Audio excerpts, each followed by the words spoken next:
Hi everyone, it's Miss Carla from the Elonka Library. I hope you guys are doing well. Welcome to another video of Classics with Carla. We are still continuing on in Green Gables.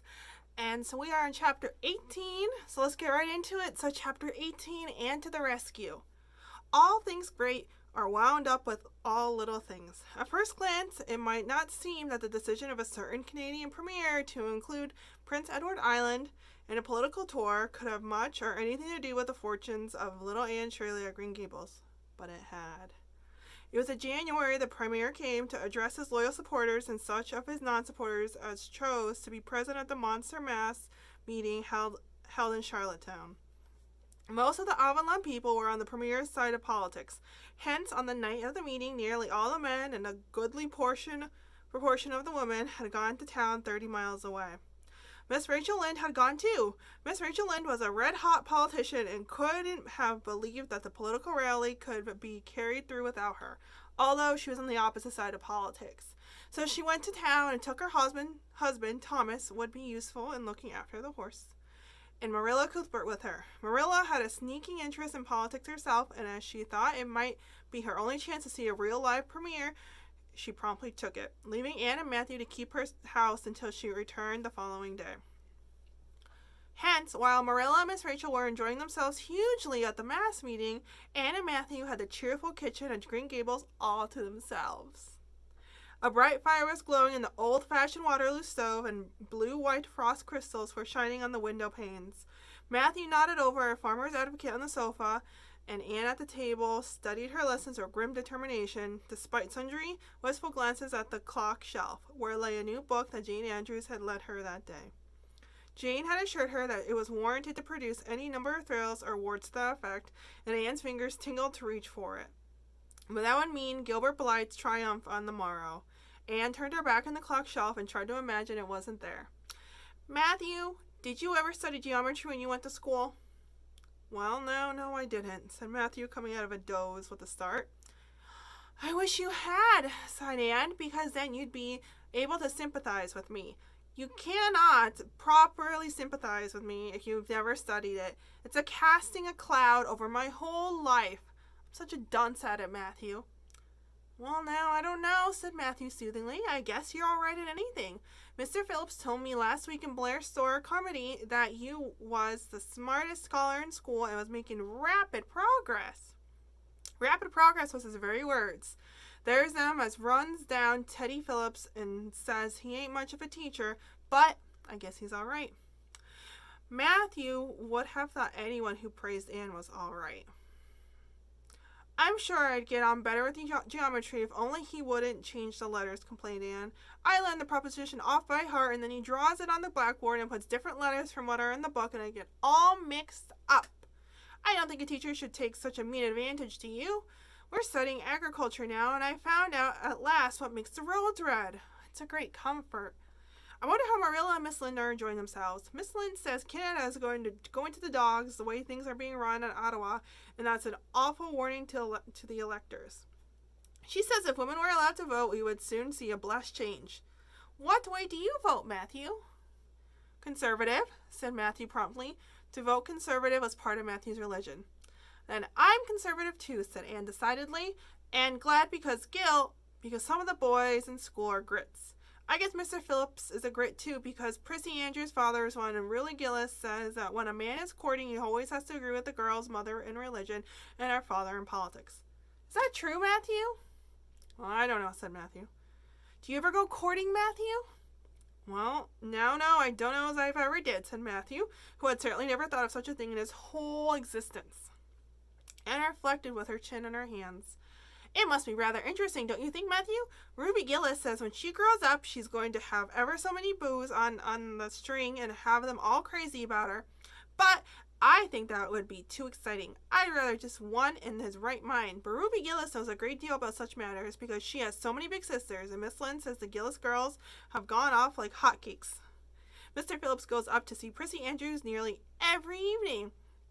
He says it is to help her with lessons, but Miranda Sloane is studying for Queen's too, and I should think she needed help a lot more than Prissy because she is even so much stupider, but he never goes to help her in the evenings at all. There are a great many things in this world I can't understand very well, Matthew.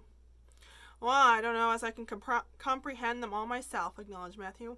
Well, I suppose I must finish up my lessons. I won't allow myself to open that new book Jane lent me until I'm through. But it's a terrible temptation, Matthew. Even when I turn my back on it, I can see it there just as plain. And Jane said she cried herself sick over it. I love a book that makes me cry. But I think I'll carry that book into the sitting room and lock it in the jam closet and give you the key. And you must not give me that key, Matthew, until my lessons are done, not even if I implore you on my bed of knees. It's all very well to say resist temptation, but it's ever so much easier to resist it if you can't get the key. And then shall I run down the cellar and get some russets, Matthew? Wouldn't you like some russets? Well, I don't know, but what I would, said Matthew, who never ate russets, but knew Anne's weakness for them. Just as Anne emerged triumphantly from the cellar with her plate full of russets, came the sound of flying footsteps on the icy boardwalk outside, and the next moment the kitchen door was flung open and rushed Deanna Barry, white-faced, breathless, with a shawl wrapped hastily around her head. Anne promptly let go of her candle and plate in her surprise, and plate, candle, and apples crashed together down the cellar ladder, were found at the bottom embedded in melted grease. The next day, by Marilla, who gathered them up and thanked mercy the house hadn't been set on fire. Whatever's the matter, Deanna? Cried Anne. Has your mother relented at last?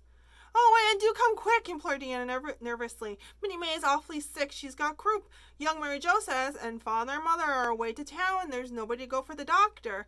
Minnie May is awful bad, and young Mary Jo doesn't know what to do, and oh, Anne, I'm so scared. Matthew, without a word, reached for a cap and coat, slipped past Deanna and away to the doctor's yard.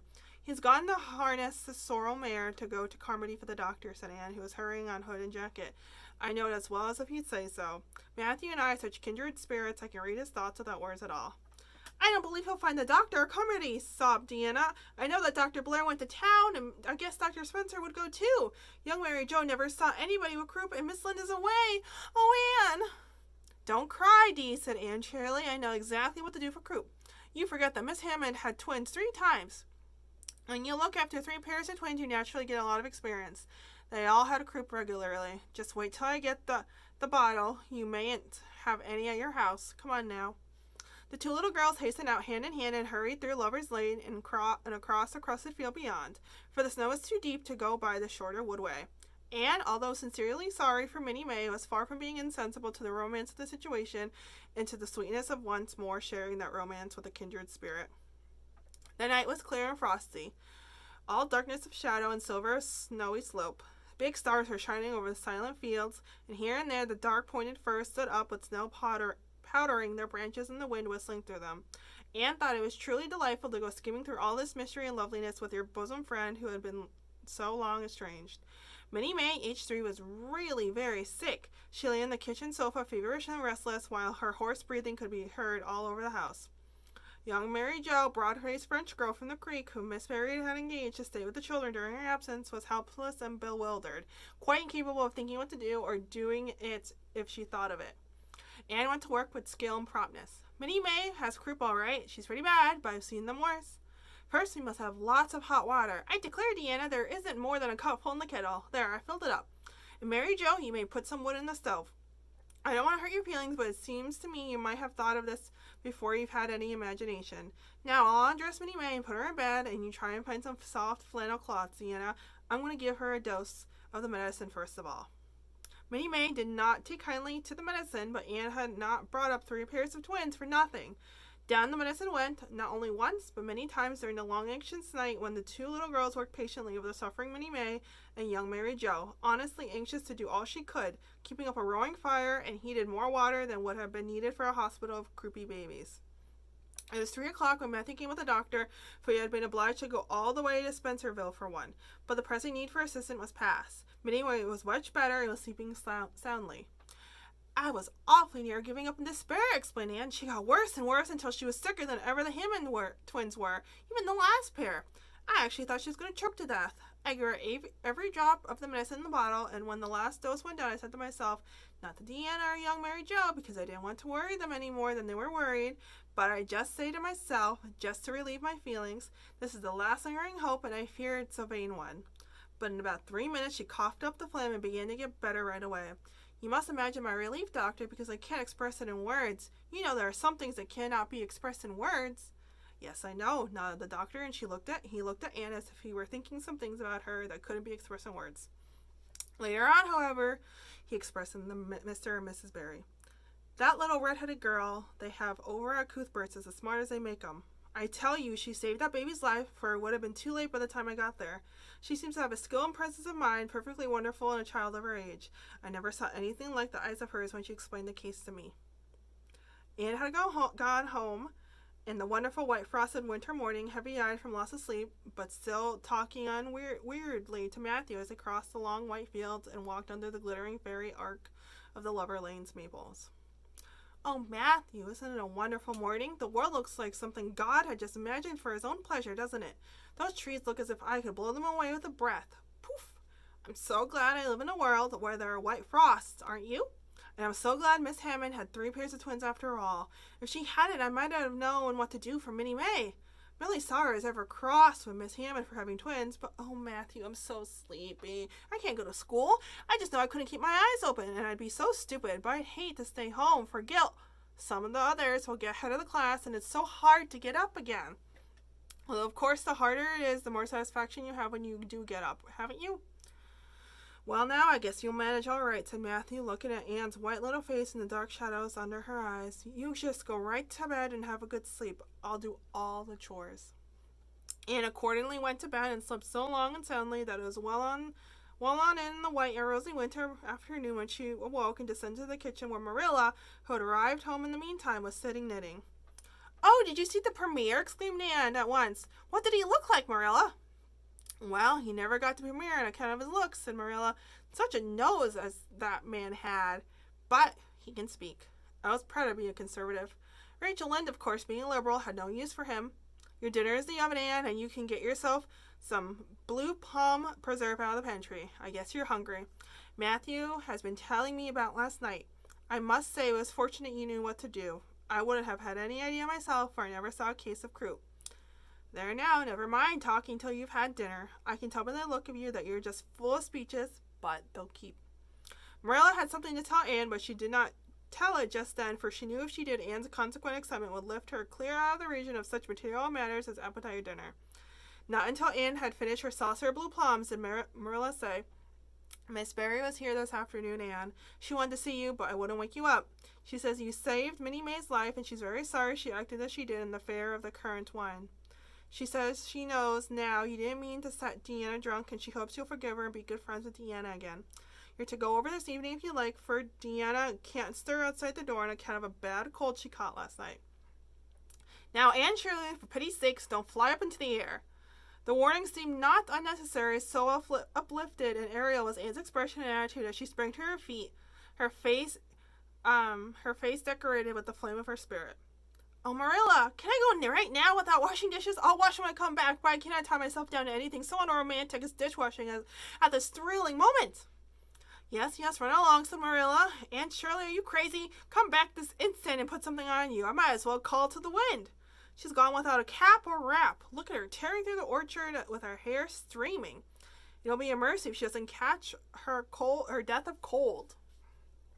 Anne came dancing home in the purple winter twilight across the snowy plains. Afar in the southwest was a great, shimmering, pearl-like sparkle of an evening star in a sky that was pale golden and ethereal rose over gleaming white spaces and dark lands of spruce. The tinkles of sleigh bells among the snowy hills came like elfin chimes through the frosty air, but their music was not sweeter than the song in Anne's heart and on her lips. You see before you a perfectly happy person, Marilla, she announced. I am perfectly happy. Yes, in spite of my red hair. Just at present, I have a soul above red hair. Miss Barry kissed me and cried and said she was so sorry that she could never repay me. I felt fearfully embarrassed, Marilla, but I just said as politely as I could, I have had no hard feelings for you, Miss Barry. I assure you once for all that I did not mean to intoxicate Deanna, and henceforth I shall cover the past with the mantle of oblivion. That was a pretty dignified way of speaking, wasn't it, Marilla? I felt that I was heaping coals of fire on Miss Barry's head, and Deanna and I had such a lovely afternoon. Deanna showed me a new fancy crochet stitch her aunt over at Carmody taught her. Not a soul in Avonlea knows it but us, and we pledge a solemn vow never to reveal it to anyone else. Deanna gave me a beautiful card with a wreath of rose and a verse of poetry. If you love me as I love you, nothing but death can part us two. And that is true, Marilla. We're going to ask Mr. Phillips to let us sit together in school again, and Gertie Pye can go with Minnie Andrews.